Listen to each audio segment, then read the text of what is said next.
Welcome back to the Keys to the City podcast, where the kingdom enables your success. I'm your host, Christian Graham. Welcome today with Dago's finest, young Jay Keo. We in the house. We in the building today. Yes, sir. Welcome in, man. Thank you. Yeah, thank you for coming in. It's been, I feel like a long time coming because we have a lot of mutuals. I seen that, yeah. Yeah, like Love K, I found GQ. y'all through people I mess with. So. Yeah, I was surprised because you hit the DMs on the Keys to the City Instagram and then, asked to be a guest and stuff like that. And I was like, oh, dang, like Jayykeo reaching out to us. You were on the pipeline of people to reach out to down the road. Yeah. But yeah, because I mean, like Love K, so Kevin Bowie, you know what I mean, grew up with him. And I saw you guys doing work probably over the past almost a year now. Or something like that, yeah. Maybe a little more. Yeah.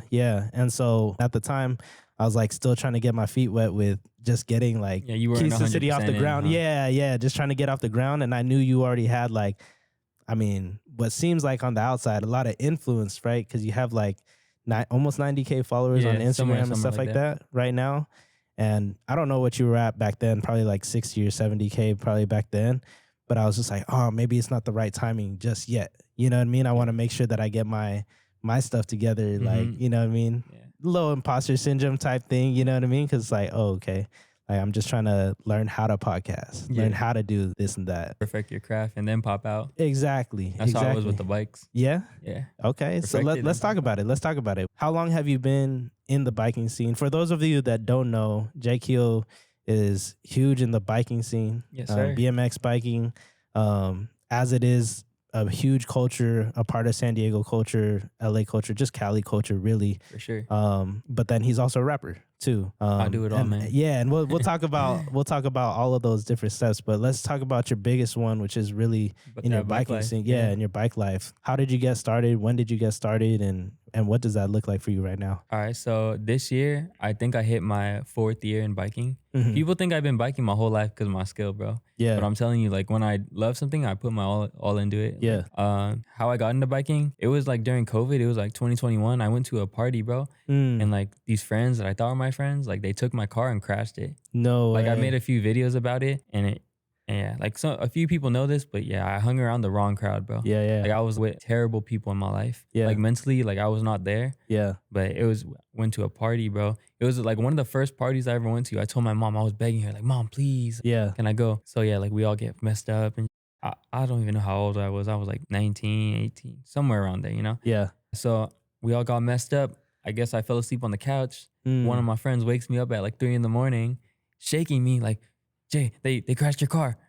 And then they showed me the FaceTime video and my car was like flipped and everything. Dang. So I was like still coming down from like a high, you know? Yeah. And I'm like, what's going on? Yeah. First thing on my head is like, how am I going to tell my mom this, bro? Right. Like my mom's like a military mom. Like she's in the Navy. So it's like, and she's Asian, bro. Yeah. So I'm like, how am I going to tell my mom that I went out, I was messed up on the couch. Yeah. My friends took my car and crashed it. That's a crazy story. It's a crazy story of how I got into bike life. I'm going to keep going. So that morning, when everything was going on, my mom came, she was yelling and everything, like asking all these questions.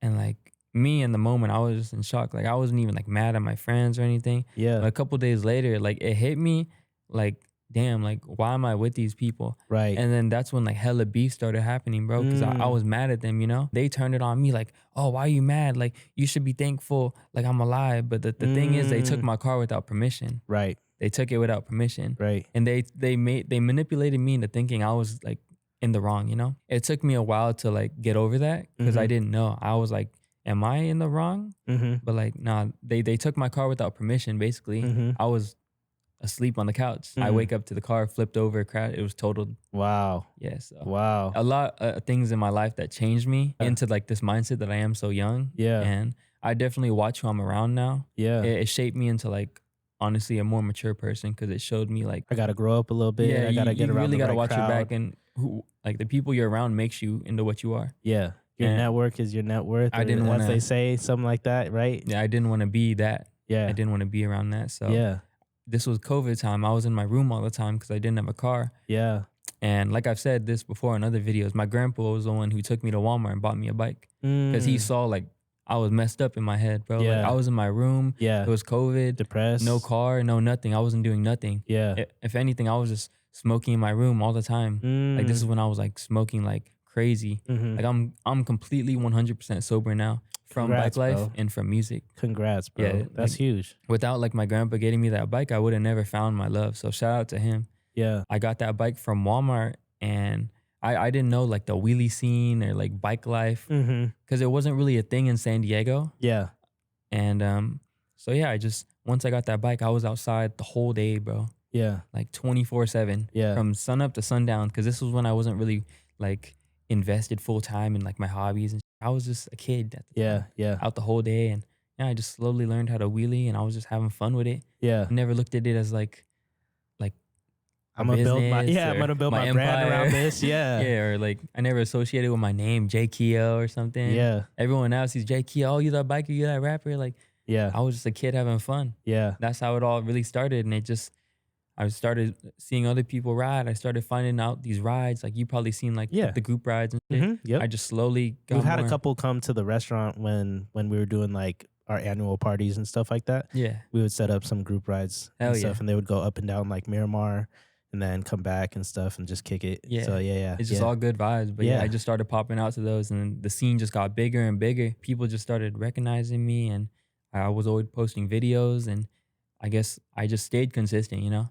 But like the thing that got me like to keep going was all this like pain I had built up. I just found that biking was that relief. That and rapping too, because I could hear it really coming through in your songs too. For sure, yeah. So like you really hear yourself talking about like that pain or that love or For that, sure, yeah. Like I don't like gangbang or talk about none of that like in my music, but I definitely do like talk in my songs, but like on a positive note, you know, just because I was so bottled up. Now I'm just like free spirited, you know, like it's my turn type music. Yeah, like just good vibes, you know. Yeah, but I really like. Yeah, I would say like. It took me a while to get to where I'm at. If I'm getting into the biking scene today, I don't need to go and buy like a super crazy BMX bike, you know what I mean, online or at like Black Mountain Bikes or something like that. Like I can just go straight to Walmart bro, and just I'm telling kick you, it, bro. People gonna bully you and everything, but I'm telling like I don't know what's with these kids, bro. Like they don't know I started on a Walmart bike, right? And I'm one of the best. Yeah, like that. I don't know. Nah, you are, bro. Yeah, like, these kids I seen you like, busting on it, bro. Yeah, it's crazy. I be dancing on that. Yeah, you dance on it for sure. Yeah, no, for sure. You bro. don't need no top of the line, bro. I started at the bottom, bro. Yeah, they don't know that though. Yeah, they just see me like on like expensive bikes and going crazy, but I started on the bottom. You don't need no fancy thing. Yeah, it's you put the work in, you gonna see the work. That's gonna good. See the results. No, that's good. I think that's just all around through and through like anything that you do, you know what I mean? For like sure. You can literally start from literally nothing. You don't need these fancy mics or these fancy cameras, like, you know, even this fancy podcast studio. You can have a little phone set up with the Apple headphones. You just gotta know how to edit it. Exactly. I think that's one of the biggest takeaways for Keys to the City is people have such humbling beginnings that you don't even recognize, you know what I mean? What do you do with it? That's the only thing that really separates this person from that person that has a ton of influence or that person that has a ton their of upbringing. Yeah, is what shaped them. They just went and did it. You know what I mean? For sure, They're gonna do it with the Walmart bike, or they're gonna do it with, you know, the top of the line BMX bike. You know what I mean? And spend a couple racks on it or whatever. Do all the custom work to it and whatnot too. Like I have cousins and stuff, like mainly in like the ruckus scene or like lowrider scene and stuff like that. Yeah. And it's like they started with the stock car, you know, they started with the stock ruckus and then they built it up. You know what I mean? Like, and you have to like even find that passion for it too. No, that's how you find that passion. Yeah. That's why like a lot of people I see start on like the best, like everything, starting with the best equipment and everything. Like I see them just fall off, like because they don't have that passion, you know. They just got it blessed, you know. But like when you start off from low and you just like find that love throughout and just keep building yourself and like what you have, it just like makes you fall more in love with it, you know? Because it's like, damn, I started here, but now I'm here. The broke stuff's the dope you stuff. see the progress. Yeah. If you start up here, you don't see no progress. Right. You need to see that progress to like feel that need to like improve, you know? Yeah, 100%. That's for me, I used to DJ back when I was 17, 18 years old, all the way to just like last year was like I just planned to not take any DJ gigs this year. Why is that? Like really just trying to focus on the businesses that I have right in front of me. So just stewarding everything that I have going right now. You know what I mean? And like I just feel called in a different direction. So being able to utilize and build up like these things that I have. Yeah. Plus just like the type of lifestyle that I was living when I was DJing, you know, and the community that I was building when I was DJing was a lot different from the one that I get to build now. Similar to like you, I could be out at the club till 3 in the morning and then go eat carne asada fries at 4 in the morning. And then I'm like, but I got kids now. You know what I mean? Yeah. I got business meetings to take and people to meet. I can't stay out till 4 in the morning DJing at the clubs anymore. No, So for sure. yeah. So when I used to DJ, I used to DJ at like, you know, the clubs in downtown, house parties, weddings, etc. That was my gig for a long time. But to relay that back to your story is I went intentionally to buy not the premium, but I bought not also like the lowest, but a little bit above. And the reason why I did that was I wanted to spend just enough where like I'm not just gonna be like, oh yeah, I only spent $100 and so I can just toss it away. So I bought right in the middle when I started to DJ. Like my first DJ set was a DDJ SR1 at the time. Okay. I started to learn how to spin on that. And then my homie Ethos One, I don't know if you know who Ethos One is. He's a big calligraphy artist here in SD. Now he does tattooing as well. Really? He started out with like painting and whatnot, but he's one of my older homies, and he would always tell me, if you want to get good in these crafts, I need to get good as a DJ because I'm a part of like the hip hop scene, not just as a DJ, but hip hop in general. So I'm trying to really represent that culture. He was like, you got to spend that 10,000 hours. So I would literally go home. It's not about what you got; it's about like how much you put in. Exactly. So I would go home every single day, senior year of high school. And then I would get out at like 2:30 in the afternoon. I'll go straight home, be practicing till 6:30, 8 o'clock at night, and then do homework and then knock out. And that was my life. And then, you know, I eventually started doing small gigs for parties, house parties. And then eventually I got a wedding to do. And I didn't have like, you know, big PA speakers and stuff like that. So my mom went and bought me, you know, just like a little cheap speaker, expecting that shout to out like, to your mom. Shout out to my mom. Yeah. Expecting it to, you know, knock for like 300 guests or whatever. Of course, like it didn't keep up with like that many people being in the room. But hey, we made it work from that point. Like, and that I did that for free anyways, because it was just my cousin. And then eventually you were just trying to get your name out there. Yeah. Eventually I built it up and then, you know, started to, you know, get into like big weddings and then, you know, spinning at the club and being able to charge like, you know, eventually I capped it at like $250 an hour. You know what I mean? But it started with doing gigs for free. For free, yeah. Yeah. People don't like do that no more. They're scared of like doing for free to get their name out there in this generation. I've seen that. Yeah. No one really does for like the frees anymore. Yeah. Which I don't like because like aren't we supposed to all bring each other up? Yeah. Then once we're making money, then we throw it in, you know? Yeah. But no one wants to start off like doing anything for free. It's all about the money nowadays. Right. Which I don't like. Right. What's on that topic, like what are you trying to change about the culture and like the community, and what are you trying to bring to it? Just a bunch of positivity, like especially mindset positivity, like don't be afraid of hate and don't be afraid of how much work you got to put in, especially when you receive hate. Like you're going to receive hate like no matter what in life. So like I'm just trying to push to the community that, especially like I'm a regular person. Like a lot of people see me on the internet and like think I'm like a superstar and all Hollywood and shit, but I want them to like look at me as a regular person. Like you can message me, you could come up to me and talk to me. Yeah. Like I want to show them that like, bro, anyone can do it. I'm a regular person. I've been through like probably the same stuff you've been through. I just stayed consistent. I really want to show them that like I'm a regular person. You are too. There's nothing wrong with that. And you could be anything you want to be. Yeah. It don't matter where you come from. It don't matter your background. You could be anything you are. You just got to put the work and time in for it. Yeah. 100%. That's what I want to push. 100%, bro. I'm fully in alignment with that. You know what I mean? Like my biggest thing, like my ultimate mission of like building my personal brand and everything right now is I want people to be, and like just biblically speaking, I'm really rooted on faith as an entrepreneur. And so it's like just biblically speaking, like I'm trying to help people get activated and multiplying in and through their gift. Like whatever that gift is and that assignment that like God has to work through you, whether it be in the bike life, whether it be through rapping, whether it be through singing, podcasting, you know what I mean? Whatever platform that like God ultimately like wants you to go down, like go and do that thing. You know what I mean? Sure, like don't be, and like you keep saying, like don't fear it. Like a lot of people fear nowadays. Yeah. Especially with social media, it's so negative, you know? Like you really can't like post anything or start a business without getting hate nowadays. Like you really like, it's hard. Like, I don't know. I feel bad because like now social media is just so negative, you know? You can't go on social media. It's hard to see like positive unless they're up already. Right. You know what I mean? Right. Yeah. I mean, and then like you're only going to find like certain creators that are going to like push that message forward and not not trying to like sell you on something at the same time. Exactly, you know what I mean? Like everyone is, it's like, to me, social media isn't even like social media anymore. Like it's really just like social selling. You know what I mean? Everyone's just trying to sell like a product or service. It's a tool. Yeah. It's not even. It's just selling a product or service, and like you have so many business accounts on it and stuff like that. But you kind of saw it coming that way anyways, because I mean, that's the way they're making money. Like Facebook and Instagram are a business themselves. You know, YouTube's a business themselves, right? So like they have to find different ways to incentivize those people that are going to pay to be on the platform too. Everything's about the money nowadays. Exactly.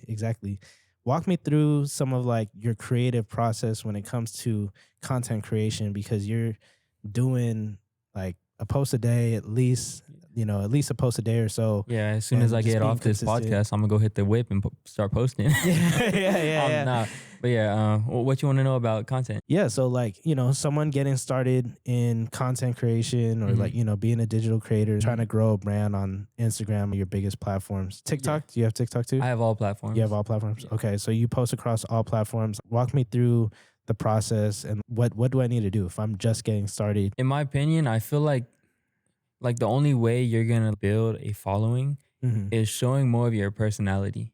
You can't be a regular like what everyone else does, you got to show who you are. That's really the quickest way to like don't be fake, like a lot of people act like someone they're not. Just keep it real, be authentic. Like me myself, I say this is why I feel like I get a lot of hate is because I'm myself. Like I don't say I'm like a gangbanger. I'm not out here saying like I'm a thug, and I'm just a kid, bro. I'm from the suburbs, but I still got motion because I don't care what people say, I'm out here like helping the youth. I'm out here making music. I'm not out here lying about someone I'm not. And that's the quickest way to blow up. I don't know, that's the quickest way to like expand yourself. Just be yourself, be authentic, show your personality, and don't be scared of showing who you are. Everyone's scared of showing their funny side, or like you don't gotta be like hard, bro. Like laugh a bit, right, like show yourself, bro. Right. That's how you're gonna get the business coming in. Right. That's it. I agree 100%. I think that's one of the big things that turned me away from social media for so long was trying to find the right sequence of like how I'm gonna do this. You know what I mean? Like, cause I'm very like systematic. Like I was a project manager, like out of school. Like I was a project manager when I eventually went corporate, and then I was only in corporate for like 4 months. Really? And then like I've been an entrepreneur since like 16 years old. You know what I mean? Like just working for myself. But because we were expecting my firstborn daughter on the way, I decided to use that degree and try to go get something stable. You know what I mean? Sure. And so I was in corporate for about 4 months, and at that time I was a project manager and data analyst. Okay. So like for me, like when it comes to like data and like systems, being on track with certain deadlines and milestones, that's the way I think. That's the way that I operate. And so I would always have that kind of like perfectionist type mindset of trying to get into content and what it would look like. And even this, right? I had to build out this full-blown podcast studio for me to think this podcast is going to work for me now, or I can do it now, you know? But I think for most people, they don't have the resources to be able to attain those things. And they'll have a limited belief that they need these things to get started on posting, and I think get started on something. Everyone is scared of failure. You can't be scared of failure. That's why, like, I don't know. I feel like it's like a lot of the youth is scared of failing, and social media makes it like you post something and you get hate. You try to start like a page, you get hate. You really can't be scared of failure. That's what I want to like push out like to the youth as much as possible. Like you're not gonna get nowhere in life if you're scared of failing. You're gonna fail in life. I failed so many times, but it's brought me to here, and I wouldn't take it back because I love my life. It's big that you're talking about that, because right now you're actually posting about it, right? Yeah. Like I see you kind of making a little transition into like dirt bikes, right? Yeah. Like you've been doing a little dirt bike action, and then like you're literally seeing yourself flop. Yeah, and I'm not afraid of like showing that. You know? Exactly. Like it's to me like that's so smart at the same time, because exactly what you're saying, like keeping it authentic and showing those flaws too. Like, you know what I mean? Like I'm not the best. I have to build up. Yeah, I'm gonna put the work in to get there. Exactly. Exactly. And even though you're one of the GOATs when it comes to doing wheelies and tricking off everything, when it comes time to doing something new, you're not going to be the best. You know what I mean? Exactly. But like, I think the thing that separates you and your mindset is breaking through that imposter syndrome, because you don't even see yourself as an imposter. You're just doing you, and you already know that you suck at it. Yeah. So you just gotta That's the hardest part. So you just gotta keep rolling with it. Accepting you suck at something is definitely the hardest part. 100%. Like seeing me at the dirt bike like lot with everyone. Yeah. Because I come from the pedal bikes, bro. Like I'm like one of the best. Like I'm out here with the youngins. Like I'm already knowing I'm the not even like no cocky. I'm just good, you know. But then I'm coming to the dirt bike lot. Everyone's going like, bet I'm the worst one day. Right. So it's definitely a humbling experience. You got to know, like, okay, maybe I'm not the best, but am I gonna let that stop me? No. You just gotta be in that mindset of just always elevating, and don't be like mad at yourself if you suck. You just gotta keep going. Like, do you do any like classes or courses or anything like that with the youth to kind of expand their mind, but also their skill when it comes to just being themselves? And I want to get into that. Yeah. I've reached out to a couple people that's trying to like link me up with like a couple schools to do a few sessions with them. But I definitely want to start doing more youth programs, because I'm already with the bike life. Like all the kids know me in the city already. So I feel like having like a one-on-one program or just anything with the youth, like face-to-face, would definitely be amazing. I love helping the youth out. Yeah. And you have like a youth event. Is it a youth event coming up right now? It's for everyone. For everyone. But it's for the youth. Yeah. I mean, it's for the city, you know? Yeah. But it mainly targets it's like the SD Summer Kickoff, right? Yes, sir. So talk to me about what this event entails and how do I get involved? How do you get involved? You show up. 2 wheels. Good energy. Yeah. That's all you need. Nah.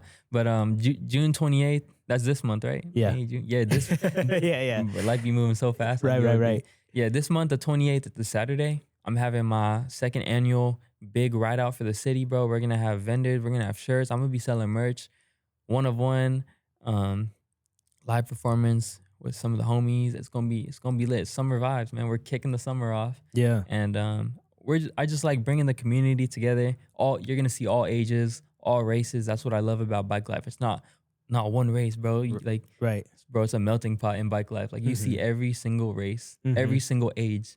I have homies that are like in their 50s, wheeling, bro. Right, and they're like a brother to me, you know. Right. And it's crazy because bike life brings everyone together. Yeah. You may have a small little family, which is me. I have a small family. I could count them on my hand. And then I come into bike life, and everyone's my family. It's cool. Like. You really just got to see it and be in it to understand it. But yeah, so that day we're just going to do a big ride around the city, 25 miles plus. Sounds like a lot, but it's really not that bad when we're like just making a bunch of turns, cruising. With everybody. Yeah. But yeah, that's about it. Just cruise, vibe, have fun. When it comes time for like meetup, where's the location at? The meetup I'm dropping the week of, okay. So the spot just don't get burnt or anything. Gotcha. But yeah.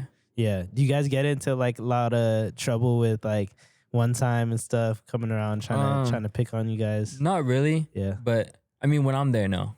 But sometimes the youngins be on some dumb shit, because you know how the kids are. Right. Like you probably seen videos on Instagram. Yeah. They be dumb. Like some of the kids just be doing some dumb shit, bro. Like messing with the cars and shit. And then that's when the cops get on them. But when I'm there, like they know, like, all right. Respect. Yeah, it's respect all around when I'm there. Especially when my older homies are there. We keep everything under control. Gotcha. You know, if the cops do come, like trip on us, like talk to them, keep it respectful, and then keep it moving. Like it's all love at the end of the day, you know? Like, people gonna be mad at us for being in the streets riding, but we're just trying to have fun. Give us 2 minutes, we'll be out of your way. Right. That's all it is. That's good. Yeah. That's good. Talk to me. So we've talked a lot about like the bike life, right? Talk to me a little bit more about Jayykeo the Rapper. You know what I mean? Like what kind of brought that on? How did you get started in that? And then like what's kind of your intention behind like Jayykeo the Rapper? Yeah. So I started making music like in like 8th grade, maybe freshman year, but around there. And I was just doing it for fun, myself, and then a couple other people. We would just like link up at their house and just make some songs. And I never took it serious. I was just making it for fun, you know, some high school stuff. Yeah. All throughout high school. And then I kind of stopped during sophomore year because I got into dance. I was like a hip hop dancer. I was going crazy. I was like competitions and everything. Yeah. But yeah. For school or? Yeah. Yeah, okay. And then, no one really did music at that time. So I kind of just stopped and I just got into dance because dancing was the thing, you know. But then COVID hit and then no one like talked to each other. And then I started making music because I got all depressed and everything. And I went through a lot, you know. That was the time my friends took my car and just a whole bunch of other stuff. Like too much to get into in this session. But let's just say I had it really bad. And I learned a lot from that time period. And I had to heal myself. When I healed myself, I found out who I was again and my purpose. And you know what? Like I have things to get off my chest and that's okay. Don't be afraid to do it. So I'm going to say about maybe like 2 years ago, almost 2 years ago, I got back into music. So yeah, I started maybe 8th grade, stopped around sophomore year, picked it up again when I was about like 21 maybe. And now I'm 22 and I'm doing it again and I'm pushing full force. Yeah. Like I'm posting like constantly. Bro. Yeah. And like that's the way to. Did you have like anybody kind of in your circle to help you understand marketing behind music? No. Like Me, myself, and I. Yeah. What made you start to do the things that you do? Because you're going to different spots, setting up at Suspension Bridge, like around the city, and you're just popping out and just start like spitting. You know what I mean? So like, what kind of brought that kind of type of content to your page and to your brand? Honestly, it was when I came back to music. I just posted a video of me rapping, walking down the city, and I was just rapping. Like the song wasn't even that good, but it got so much traction. Like a lot of people were showing hate to me and everything. So I was like, damn. So all I got to do is rap and walk, and so I just stayed consistent with it, you know. And a lot of like it got a lot of traction, and a lot of people just kept hating and hating. Yeah. So I was like, damn. Like I got to show my personality. I got to be confident, you know. I got to show them like I don't care. And then the more I showed that I don't care, the more traction it got me. And I feel like I just had to stop being scared. And that's what it brought me up way quicker than when I was making music before. Don't be scared. Just move. I don't know how to explain it. Yeah. One of the biggest things that I'm starting to see in social media is you don't even really have to be doing music videos per se. Like you can. You don't even need albums anymore. Yeah, like you can, but you don't really need to. Like you could just be dropping singles like you said and then just do like different content pieces. Yeah, that's what I like to do. Different parks or different locations and stuff like that, and just run the same track. Social media, like different people are gonna see it every time. So you kind of just gotta like, you don't need like 1,000 songs, you know. You just need a few here, get some videos, get a bunch of them, put them out. Yeah. Get another batch of songs. Yeah. Videos out, keeps you busy the whole year. You know? Yeah. Do you do all your recording at my house. home? Yeah. Yeah. Do you produce too? Or not really. Okay. I want to get into it, but my schedule would be so filled. It's just like, dang, if I had to sit down and make time for producing too. Right. I definitely want to learn, but yeah, it's just another step like I got to make throughout my day. Hey, I hear you, bro. That's exactly what happened with me. I fought for that space because this was a full blank warehouse before, you know what I mean? My wife was like, hey, this is going to be a photography studio because my wife's a photographer by trade and she does video too. But I was producing out of my daughter's bedroom at the time. Really? And just like having fun, making beats. Like I have a bunch of boys that spit and whatnot. And so I was like, let me try to help them out, make beats myself, and then see if they're willing to rock with it. I don't want them to be spending so much money on exclusives and whatnot. Yeah, no, that'll get you too. Yeah. Beats are expensive. Exactly. All right. So ended up compromising for the music studio over there. Yeah. And then just to make beats really for them, for the homies. Yeah. Like I felt in San Diego, we don't really have that music scene. You know what I mean? And I'm big on music. I've been in audio engineering more for live in church since 14 years old. Yeah. And so music has always been a part of me, DJing at 18 years old. And so I wanted to make sure that the talent stayed here. Sure, like that's why I ended up launching the music studio. I don't do too much producing or beat making nowadays. So I can focus on what I'm doing best, which is communicating, building out a YouTube channel. I'm going to be doing that. Helping other people learn how to leverage their personal brand and social media to help grow their business and brand too. That's everything that I'm kind of wrapped up in now, and really trying to expand communities too, building communities together. Like I love that. I've always kind of been known as like that gap bridger. You're you the know what I glue. mean? Yeah, you know what I mean? This person maybe I grew up around like, you know, hood stuff too. This person over here may be from this set, or this person may be over here in this set, or this person's all the way over here in like business sector, you know what I mean? Like completely way out of the streets. But here I am able to bridge that gap. For sure. All these different people from all different walks of life. Same. That's kind of my focus now. But I was doing a lot of beat making and producing for the past year and a half or so. I just kind of put it down over the past 6 months, I would say. Or yeah, about 6 months since the last time I like really did any beat making and whatnot. I think it's important in the music space that you take the investment into your own hands, getting your own recording studio at the house. You could just get a kinetic eyeball and throw that on a mic. You don't need anything too crazy like we talked about earlier with biking and stuff like that too. Really learning how to use the tools that you have. So if you don't need no one. Yeah. And people don't know that, you know? Yeah. You need yourself. Yeah. You need a positive mindset. Yeah. And you need the drive. Yeah. And you're going to get anywhere you want to be. Right. Right. I think there's definitely times when it's cool to go to studio spaces so that but for me it's more for the content side. Yeah, no, it's okay, sure. I could just pop in the studio, go record some content, go to the photo studio. You know, I see you popping out of Hendo sometimes and stuff to record a little bit. Just go there to get that content because it's just a different scene. It's a different style, you know what I mean, than like being out at the park or something like that. But to me, that's how you really start to leverage all of these like bigger things that people used to really need. Yeah. You don't really need a music video anymore. You really don't. Yeah. Yeah. You could just be making a bunch of short clips and then tagging it to your YouTube channel or something like that, or to your Spotify. Yeah. Yeah.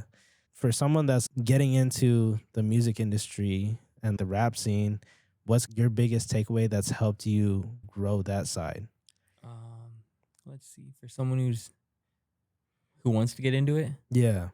You definitely or maybe they've already been making into music, it, but want to take it to the next level. Yeah, like I want to get from 2,000 followers. How do I get to 20K? How do I get to 10K plus? How do I get there? Because I'm talented as an artist, but people don't know who I am. Like, how do I get there? I got two things on that.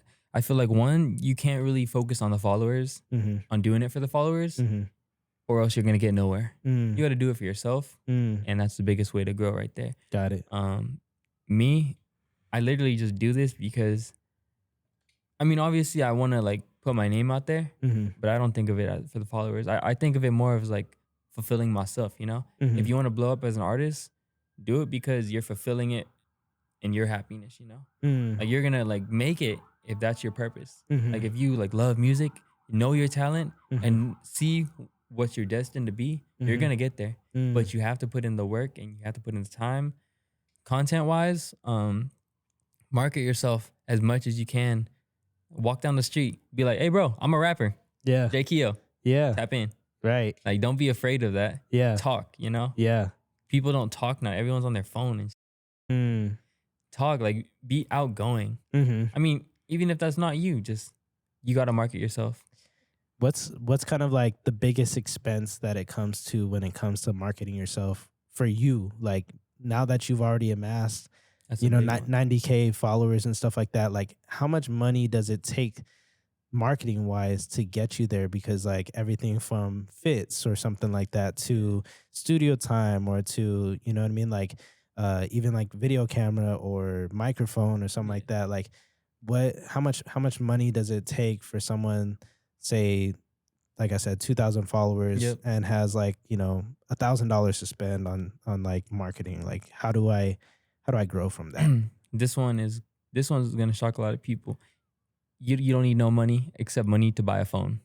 I haven't bought clothes in like 4 years, bro. But I rotate them, you know? But no one could tell, you know? Right. All you need to do is go outside, record a little video, and be confident in it. Yeah. And that's all you need right there. I say the hardest part about it is feeling drained. People see all my videos. They don't see them at the same time. They see them here and there. But like me, bro, I'm posting out like this. They don't see how much time I'm putting in editing my own videos, posting on all platforms, and then thinking of new ideas and then going out to get those again. It's draining, bro. Yeah. You really have to have a passion for it or else you're going to get burnt out. Yeah. you know?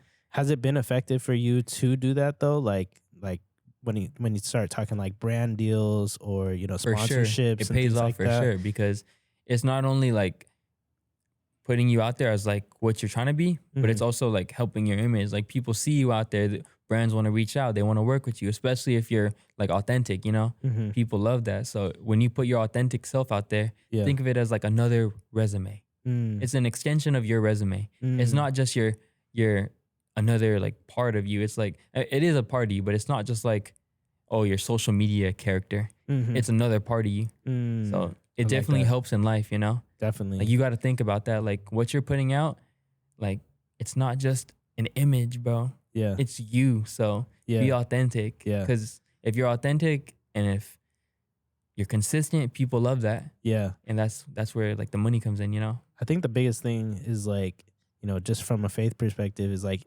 we were made in his name, his image, and his likeness. You know what I mean? So it's like you mentioned like image, it's not just your image. Like No. it's everything. It's your name, your image, and your likeness. Everything about you, you know what I mean, builds into showing who your true authentic self is. It's not just that one component of your Exactly. image. But one of the biggest things like that I want to learn about, and just for myself even, is what it looks like to get approached by a brand and how you start to work that out. Like, have you amassed like a lot of like different brand deals and like A bunch, sponsorships bro. and stuff Like like all that? the Like, time. I get messages all the time. yeah. So Yeah. how do you kind of like filter through like what's a good brand deal? How do you like start to organize through that? And yeah, like when did you start picking up on getting brand deals or monetization through like Instagram or YouTube or something like that? Like, Yeah. what does that look like? So I don't personally run my Instagram. Mm-hmm. I have like a team of like 3. Like I've known them for a while. They do all my social media like messaging, and like I have a business email, so they run my business email for me. So I get a bunch of emails. I get some on Instagram. They usually go over them for me, but they send me like like the best genuine ones, you know, the ones that like aren't like weird or like promoting some image that I'm not. But yeah, I get a bunch of them, and I always love working with people who have the same passion and drive as me, you know? Like even if it's out on the street, you know, like I get a lot of people like, "Hey, yo, I do shirts and everything. Like slide through, let's do something." I'm always with like when I see the hustle and feel the energy, I'll do it. I just I gotta see the hustler in you, you know? I gotta see that drive. I love seeing the drive in people. And I'll like do that. it. Yeah. Does it look different in terms of like how you monetize? Like, do you prefer to like monetize just straight through the social platform, or are you like, you know, if a clothing brand comes to you, are you just getting like free gear, or are they paying you on top of that, like to do a post, you know, or like how does that look like? It kind of just depends, like if I know you or not. I've done like paid ones, but I've also done free ones. You know, like if I really really mess with it, like it's all love. You know, some of them like they be offering because it's nothing crazy. For the most part, I really do it out of love. Like I don't go out of my way to like charge people every single time. You know, Yeah. it's just like how I'm feeling. You know. Yeah. But Is the social media like your main source of income then? If brands aren't the social main media source? and the brands. Yeah. And the biking events and everything. And Gotcha. So how do you want to be remembered by the city? Like, you know, not just as a creator or, you know, contributor, you know, what do you want to contribute to the city of San Diego, or just what do you want to do? let me speak on this because this kind of comes with like the music scene side. I'm kind of fed up with how everyone represents themselves rapper wise, you know, long run. And I think there's too much negativity in the city. Am I wrong? No, Like 100%. a bunch of these rappers, like, they go hard, trust me. But it's like at the end of the day, is that what you want to promote to your city? Yeah. I don't know. Maybe it's because I have a different mindset for them and I actually want to help the youth. But in the long run, I want people to remember me as someone who made a positive change mentally, physically. I want to show everyone I'm a regular kid. I'm not trying to be tough.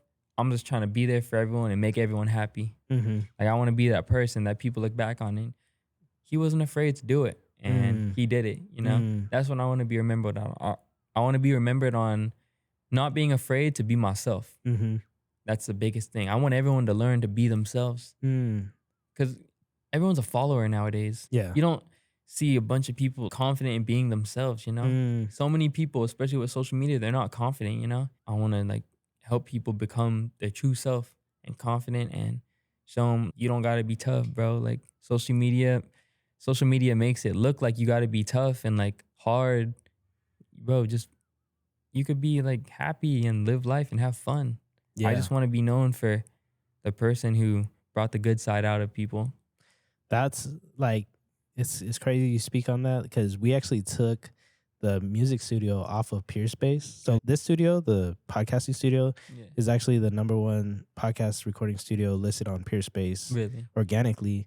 The music studio, we were just getting a ton of randomness coming in, and it's weird. Like sometimes it gets dark. The music scene can get so dark. No. You know? And so we ended up taking the music studio off of Peerspace and limiting ourselves in terms of how we can get income flowing through that space. And we invested a lot of money into it, right?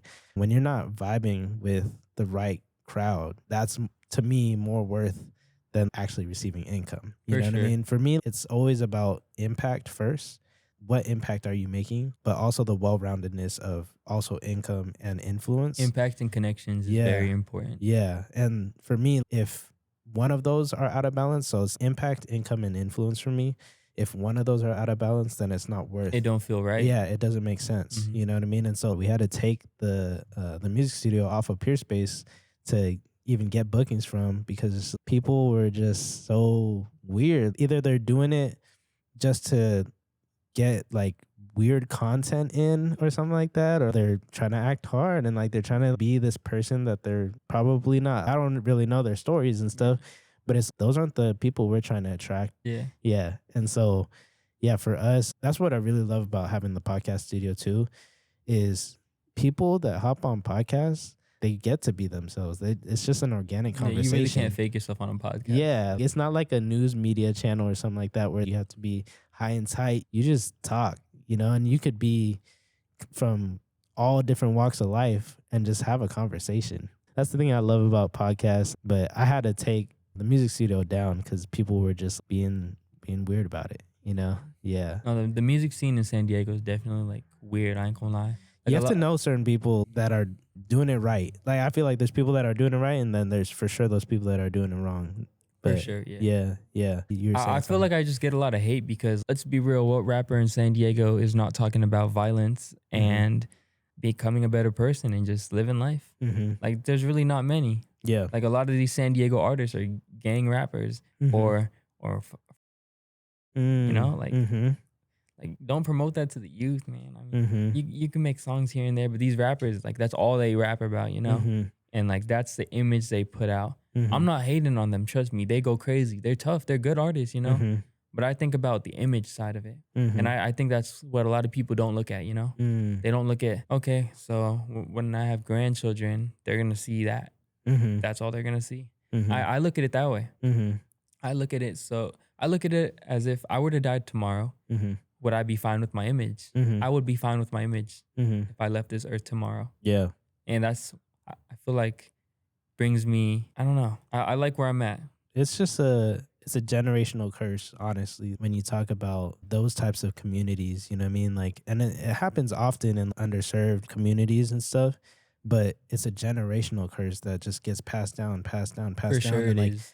Generational sin, like it's hard to break, you know? For sure, like you really need to put that deep work in and also have faith. Like some people, I don't know how people do it without faith personally, right? I mean, I'm a man of faith, so it's like really hard for me to see how people do it without faith to try to break a generational curse or trauma or sin themselves. Yeah. You know what I mean? But like that's what's happening, you know? People get caught up in that, and I think it's big and it's important for people like ourselves that have the resources or have the platform to leverage that in the right ways to provoke the right message. You know what I mean? Yeah. All right. We have a couple minutes here. I'm going to ask you more rapid fire questions right here. Okay. All right. So finish the sentence. If it doesn't make them feel blank, I don't post it. If it don't make them feel mad, I don't post it. The haters. It's Jay Keo. I'm taking over. All love though. What's next for Jay Keo, and what should people be watching for? What's next for Jay Keo is I'm still going to be living life. I'm still going to be happy, and I'm going to get even more happier. That's how I live my life. Happiness always comes first. Everything I do is to make me happy. And how can people support your movement right now in a real way? Go listen to my music, pop out to the bike events, and talk to me. I'm a regular person. Don't be afraid of reaching out to me. Sounds good. Do you have Instagram handles or YouTube you want to like tag for people? They know who it is. Jayykeo, Jaykeo. It's on the neck right here. They know who it is. Come on now, reach out to me. Cool. I just want to leave you off with one last thing. Yeah. So as a man of faith, this podcast is really rooted on faith for me. So like my keys to success, right, is the kingdom enables your success. And so Matthew 5:14 says, "You are the light of the world. A city set on a hill cannot be hidden." And so what that means is to just continue to go out into the community and be a salt and light for your community, spread that love, spread that positivity, and really just be a light. You know what I mean? Everything 100. that you're, pushing forward, right? It's like, for me, is God's hand on you. You know what I mean? And so just continue to do that good work, man. And appreciate your time, bro. Appreciate you. For real. Appreciate you, brother.